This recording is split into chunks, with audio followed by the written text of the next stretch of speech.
Jamie here, and I am finally back with a long overdue video that I promised to everyone several weeks ago, and that is for Howl's Moving Castle. It was originally done for the book here by Diana Wynne Jones. It was written in 1986. Fantastic fantasy book. I actually saw the movie first and didn't even know it was based off a book until several years later.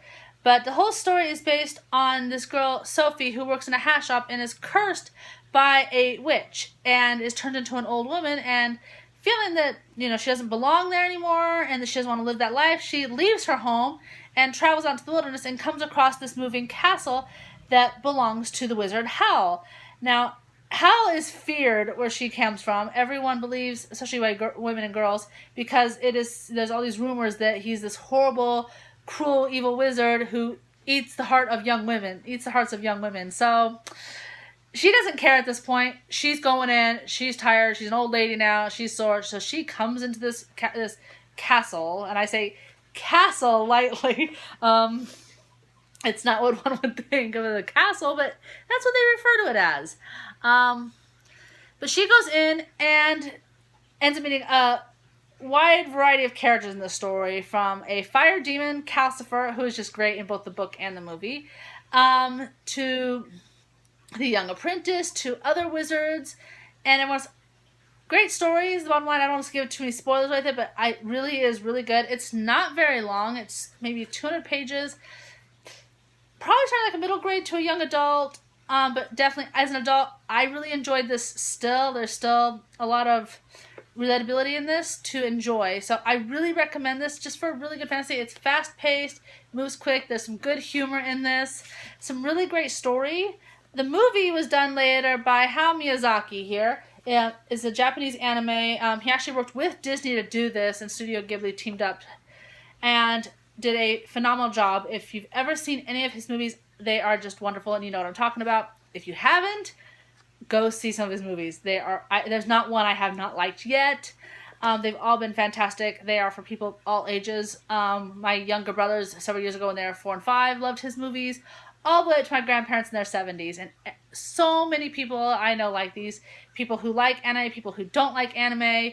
The stories are just that good. Obviously, well, it's in this case, based off the book, but he does an amazing job with the artwork in this and bringing it all to life.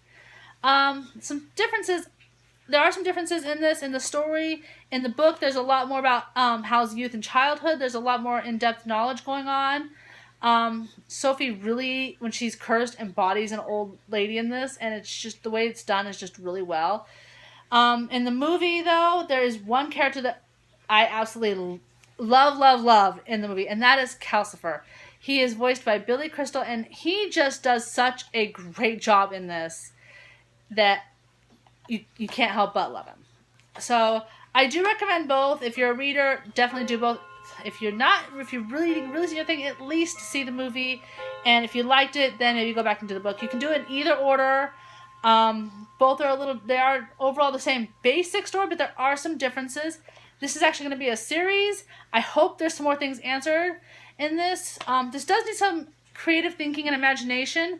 Not everything is completely explained clearly, so you have to kind of draw your own conclusions a little bit. Most of it's explained. There are more questions in the book so far than there are the movie, but hopefully those will be explained later. But anyways, great series. All ages recommended for either one and or both. Check them out. If you see if a friend has them, your libraries. And I'm dropping the DVD now. Don't mind me on that. I'll get that here in a second. But anyways, check these out. They are really good. I wish I had read this years ago now.